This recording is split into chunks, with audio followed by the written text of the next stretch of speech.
जय हिंद दोस्तों। आज की जो ये वीडियो है उन टीचर्स के लिए एक्सट्रीम हेल्पफुल होने वाली है जो सिविक्स यानी भारतीय संविधान जो है उसके टीचर है, नागरिक शास्त्र के टीचर है। इनमें से कोई भी टॉपिक अलग क्लास में आपके टॉपिक और कंटेंट जो है वो बढ़ते चले जाते हैं और इस टीचर के लिए आप डेमो देने जा रहे हैं तो आपको किन बातों का ध्यान रखने की आवश्यकता है।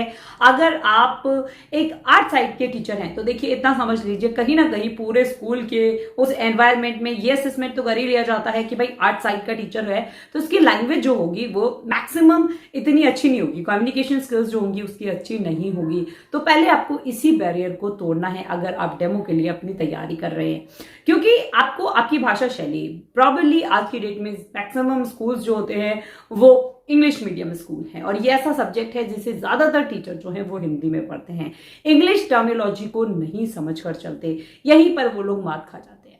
तो अपने सब्जेक्ट की जो पकड़ है, अगर आप स्कूल टीचिंग में जाने की सोच रहे हैं तो आप इंग्लिश में अपनी कमांड जरूर कर लीजिए, चाहे आप यूपी बोर्ड के स्कूल में ही पढ़ाने जा रहे हैं।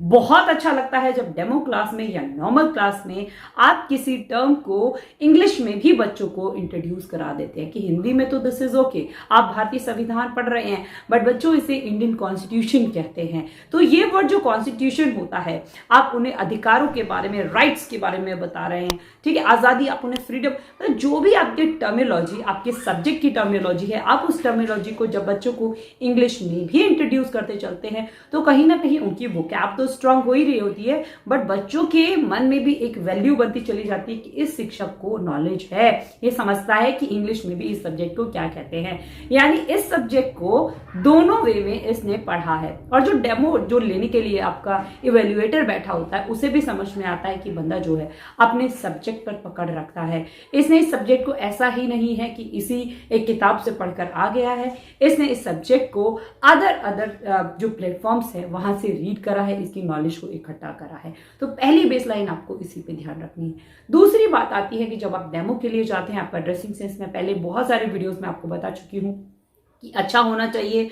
और जो स्पेशली आपके फिजिकल एजुकेशन के टीचर्स होते हैं कुछ भी पहन के चले जाते हैं, जो इंग्लिश लैंग्वेज टीचर्स होते हैं वो थोड़े टिप टॉप और कैसे वैसे करके चले जाते हैं, बट जो आप ऐसे सब्जेक्ट्स के जो एक बहुत ही इंपॉर्टेंट सब्जेक्ट में कहूंगी, बेस सब्जेक्ट्स में कहूंगी, इनके टीचर्स को थोड़ा सा अपना असेसमेंट, जो ड्रेस असेसमेंट है वो उसी हिसाब से होना चाहिए, थोड़ा एथिकल लगना चाहिए।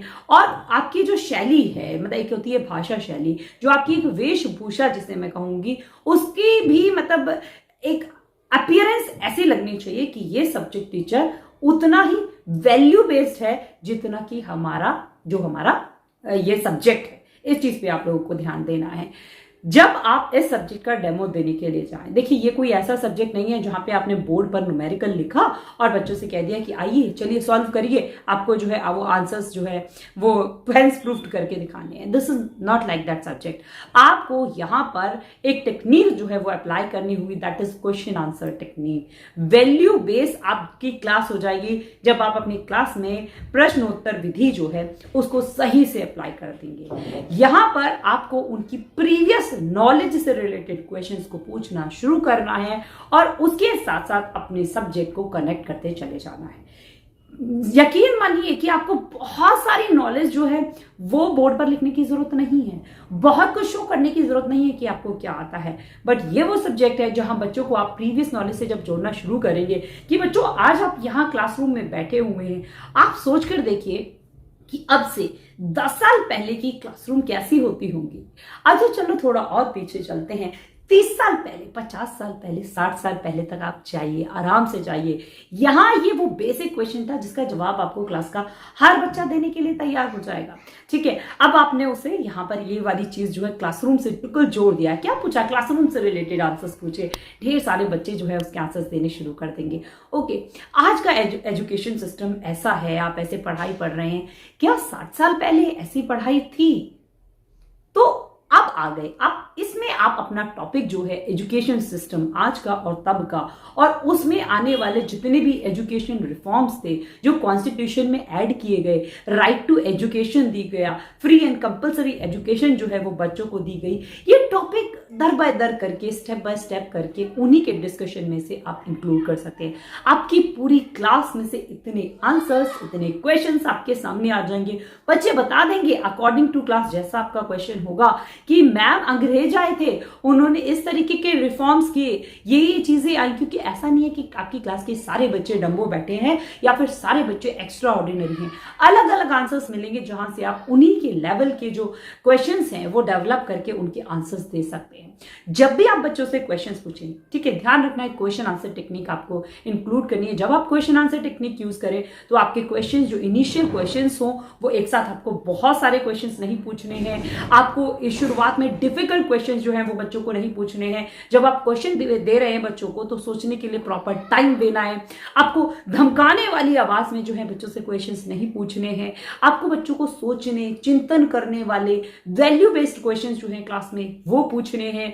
आप रिपीटेड क्वेश्चन, एक ही क्वेश्चन अभी पूछा, 2 मिनट बाद नए क्वेश्चन आपको फ्रेम नहीं कर पा रहे हैं, वही क्वेश्चन आप दोबारा पूछना शुरू कर दें, तो इस तरीके के क्वेश्चंस आपको बच्चों को क्लास में नहीं पूछने। अगर आपके क्लास के स्टूडेंट जो है वो गलत आंसर दे रहे हैं, आपको लग रहा है इस बच्चे ने गलत आंसर दिया, दूसरे बच्चे को सही करने का मौका दीजिए। और जिस बच्चे ने गलत आंसर दिया है उसे धमकाइए मत, उसे डांटिए मत, उसे बार बार गलत का ठप्पा मत लगाइए उस चीज के ऊपर।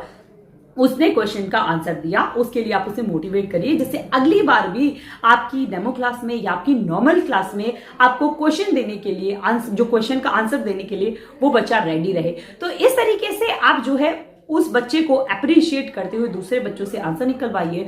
और ओवरऑल आपने जितने भी क्वेश्चंस पूछे हैं उन सब का एक करेक्ट आंसर जो है वो क्लास में एक स्टेटमेंट जो है वो जरूर जारी करिए। ये जो टेक्निक है अगर आप इसे अप्लाई करके चलते हैं तो यकीन मानिए 100% आपका सिलेक्शन हो जाएगा। आप जो है चाहे इवेल्युएटर के सामने डेमो दे रहे हैं, डमी डेमो जिसे कहते हैं वो दे रहे हैं, चाहे ऑनलाइन डेमो दे रहे हैं, आप इन टेक्निक्स के बेस पर सिलेक्शन जो है वो 100% ले लेंगे। साथ ही साथ अगर आपका कोई डाउट, कोई क्वेश्चन, कोई क्वेरी हो तो वो आप मुझे कमेंट सेक्शन में छोड़ सकते हैं। अपना जो भी आपका अपना सब्जेक्ट है उस सब्जेक्ट को लिख दीजिए, उसका टॉपिक लिख दीजिए, उससे रिलेटेड डेमो क्लास अगर आप पाना चाहते हैं तो definitely I will shoot another video for you guys. और अगर ये वीडियो आपको पसंद आई हो, आपके लिए जरा सी भी हेल्पफुल रही हो तो इस वीडियो को ज्यादा से ज्यादा लाइक करें, शेयर करें, बाकी लोगों तक पहुंचाएं।